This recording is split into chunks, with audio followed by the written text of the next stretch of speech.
Vos prieš keletą dienų Klaipėda TV žiūrovų klausėme, ar šiemet jie jau ragavo mūsų kraštų privilegijai priskiriamos žuvelės – stintos.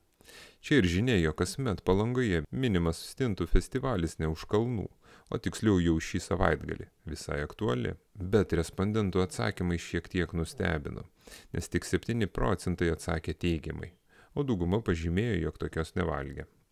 Tad ir mes nusprendėme pasidomėti, kas galėjo lemti tokias aplinkybės. Pradžioje, kaip kokio detektyvinio romano herojai, stintų keliais nuvykome į kaimyninę Liepoją.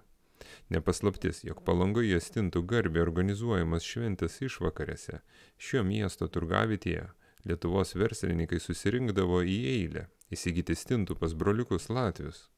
Tačiau anot vietinio prekeivio, šiemet situacija stipriai pasikeitė.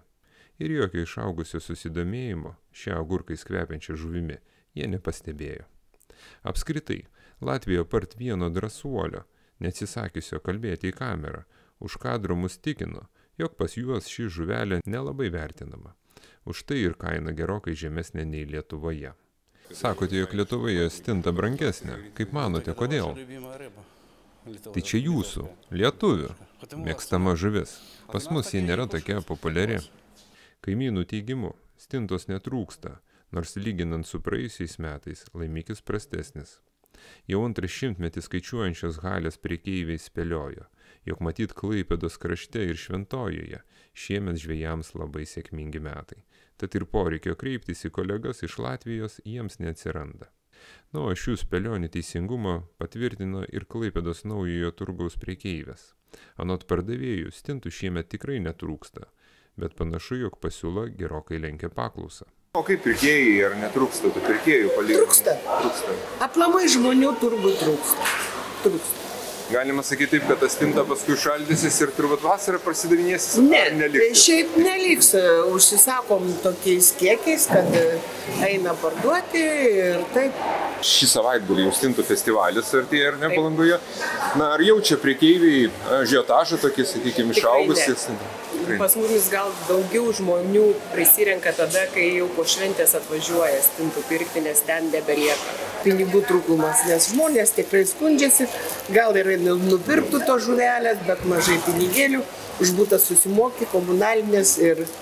Tačiau nuotaikos netokios jau ir niūrios. Pačios pardavėjos juokavo, prisimindamas, jog šventinė šurmulio apsuptyje stintų festivalio metu 7 eurai už 3 keptas stintas daugeliui lankytojų buvo įkandama kaina. Tad čia gimė ir savotiškas eksperimentas, palyginimui su šiandienos turgaus kainomis ir tuo, kaip plačiai žmonės pasirengė mokėti renginių metu. Mano kaina gavosi 50 centų. Tarkim, nei didelė, nei maža kokia čia, tarkim. Na ir mano kaina tokia, tai va gautųsi 50 centų. 50 centų ir jie pardavinėja 3 vienetus už 7 eurus. 3 vienetai gaunasi 200 gramų grubiai. Čia grubiai jau, labai grubiai. Beveik už kilogramo kainą galima sakyti, ko ne? Taip.